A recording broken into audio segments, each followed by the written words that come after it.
আজকে কিন্তু বিরোধী পক্ষ লক্ষ্মীর ভান্ডার নিয়ে কথা বলেন, তারা এখন বলে যে আমরা অন্নপূর্ণার ভান্ডার দেবো, 3000 টাকা দেবো। তো হাসি লাগে যখন এরকম ধরনের ওনারা বক্তব্য দেন, কারণ আমরা জানি দিদি যেটা বলেন দিদি সেটা রাখেন। দিদি যে প্রতিশ্রুতি দিয়ে আসেন আমাদের কাছে বলেন, তখন সেই প্রতিশ্রুতি দিদি রাখেন। কখনো এরকম হবে না যে দিদি প্রতিশ্রুতি দিলেন, কথা দিলেন, অথচ পালিয়ে গেলেন, সেই কথা দিদি রাখলেন না। তার কারণ হচ্ছে দিদি পশ্চিম বাংলার মানুষ, দিদি পশ্চিম বাংলাকে ভালোবাসেন, উনি দিল্লি পালিয়ে যাবেন না। সেইটা কারণ যার জন্য দিদি প্রতি মুহূর্তে, প্রতিনিয়ত, প্রতিদিন পশ্চিম বাংলার মানুষের জন্য চিন্তা করেন এবং ভাবেন। কারণ যখন 500 টাকা দিয়ে শুরু করেছিলেন, তিনি ভেবেছিলেন সেই 500 টাকা দিয়ে আমি শুরু করব। তারপর তিনি হয়তো মনে করলেন না, এবার এটা 1000 টাকা করতে হবে, কারণ তাহলে মায়েদের, দিদিদের সম্মান আরেকটু সংসারে বাড়বে, বরের কাছে, বাবার কাছে বেশিবার হাত পাততে হবে না। সেই তখন 1000 হলো, সেখান থেকে 1500 আজকের দিনে। বলতেই পারেন 1500 টাকা এমন কি টাকা, যেটা আমাদের বিরোধী পক্ষরা বলছে 1500 টাকা এমন কি টাকা। 1500 টাকা অনেক টাকা। একটা মায়ের, একটা মেয়ের হাতে যদি 1500 টাকা থাকে না, আমি মনে করি সেটা অনেক টাকা। কারণ তাকে একটা ছোট্ট জিনিস কেনার জন্য, তার মাকে বা দিদিকে বা বোনকে একটা ছোট্ট উপহার দেওয়ার জন্য, তার বরকে বিবাহ বার্ষিকীতে একটা ছোট্ট উপহার দেওয়ার জন্য আবার বরের থেকে টাকা চাইতে হবে না।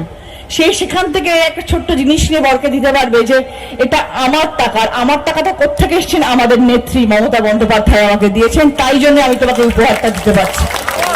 এটা নিজের সম্মান, আর সেই সম্মান আপনি পাচ্ছেন কারণ আপনি মহিলা এবং তিনিও মহিলা, তাই জন্য সেই সম্মানটা আপনারা অর্জন করতে পারছেন।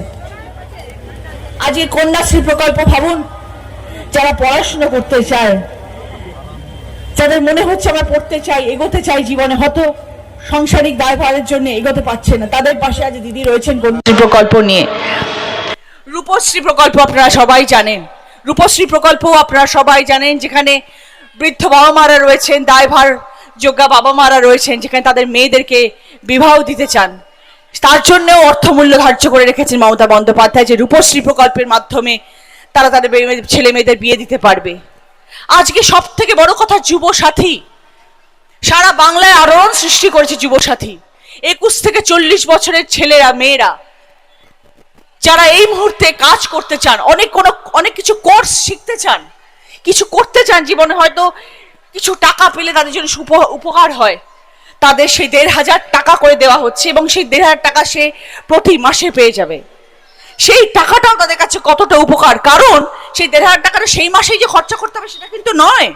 সেই 1500 টাকা যদি সে 4 মাস ধরে জমায়, তাহলে তার জন্য সে 6000 টাকা, সে একটা ছোট্ট কোর্স করতে পারবে, সে একটা ছোট জিনিস পড়াশোনা করার জন্য কিনতে পারবে।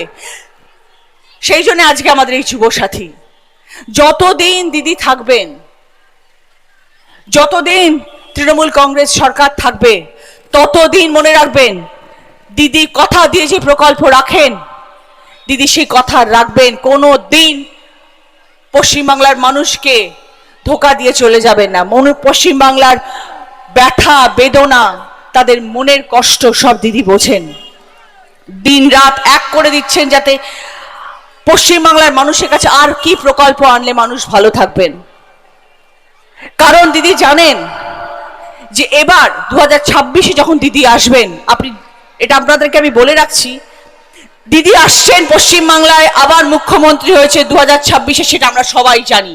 যেমন সুকুমারদা এক্ষুনি বললেন, শুধু দিন ক্ষণের অপেক্ষা, ঘন্টা গুনছি আমরা এখন যে দিদি কবে শপথটা নেবেন।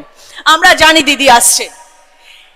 যেটা দিদি এখন চিন্তা করছেন যে 26-এ আসার পরে আমি আর বাংলার মানুষের জন্য কি কি প্রকল্প নিয়ে আসবো, যাতে পশ্চিমবাংলার মানুষ আবার অন্যরকম ভাবে উপকৃত হন এবং তারা যাতে সুবিধাতে, আনন্দেতে জীবন কাটাতে পারেন। তিনি তার কালীঘাটের বাড়িতে বসে শুধু এইটা চিন্তা করছেন যে আমার 2026-এ মানুষের পাশে আমি আর কি কি উপকার নিয়ে আসতে পারি, মানুষের পাশে কিভাবে থাকতে পারি। এটাই হচ্ছে আমাদের পশ্চিমবাংলার সরকার, এটাই হচ্ছে তৃণমূল কংগ্রেসের সরকার, এটাই হচ্ছে মমতা বন্দ্যোপাধ্যায় আমাদের মাননীয় মুখ্যমন্ত্রীর কথা।